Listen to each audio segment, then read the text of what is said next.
பாதுகாப்பாக இருந்தால் தானே சந்தோஷத்தை உணர முடியும். நீங்கள் நாம் எல்லாருமா சேர்ந்து தான் இந்த திமுக கவர்மெண்ட்டை தேர்ந்தெடுத்தோம். ஆனால் அவங்க எப்படி நம்மளை ஏமாற்றுவாங்கன்னு இப்போ தானே தெரியுது. இந்த மகளிருக்கான பாதுகாப்பை உறுதி செய்ய தவறிய இவங்களை மாற்றுவோம். எல்லாருக்கும் வணக்கம். இன்றைக்கி மகளிர் தினம். தமிழ்நாடு முழுக்க இருக்கிற என்னுடைய அம்மா, அக்கா, தங்கச்சி, தோழின்னு உங்கள் அத்தனை பேருக்கும் இந்த தினத்தில் வாழ்த்து சொல்லாமல் இருக்க முடியாது.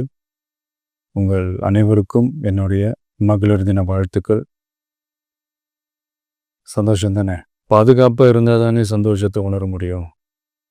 அப்படி எந்த பாதுகாப்பும் இல்லாதப்போ, இன்செக்யூரிட்டியாக இருக்கிறப்போ எந்த சந்தோஷமும் இருக்காது தானே அப்படின்னு நீங்கள் நினைக்கிறது எனக்கு புரியுது. என்ன செய்ய? நீங்கள் நாம் எல்லாருமா சேர்ந்து தான் இந்த திமுக கவர்மெண்ட்டை தேர்ந்தெடுத்தோம். ஆனால் அவங்க எப்படி நம்மளை ஏமாற்றுவாங்கன்னு இப்போ தானே தெரியுது. எல்லாமே இங்கே மாறக்கூடியது தானே, மாற்றத்துக்கு உரியது தானே. கவலைப்படாதீங்க. 2026 நீங்கள் எல்லாரும் சேர்ந்து, இல்லை நாம் எல்லாரும் சேர்ந்து இந்த மகளிருக்கான பாதுகாப்பை உறுதி செய்ய தவறிய இவங்களை மாற்றுவோம். அதுக்கு இந்த மகளிர் தினமான இன்னைக்கு நாம் எல்லாருமா சேர்ந்து உறுதியேற்போம். ஒன்று மட்டும் சொல்கிறேன், எல்லா சூழ்நிலையிலும் உங்களுடைய ஒரு மகனா, அண்ணனா, தம்பியா, தோழனா உங்களோட நான் நிற்பேன்.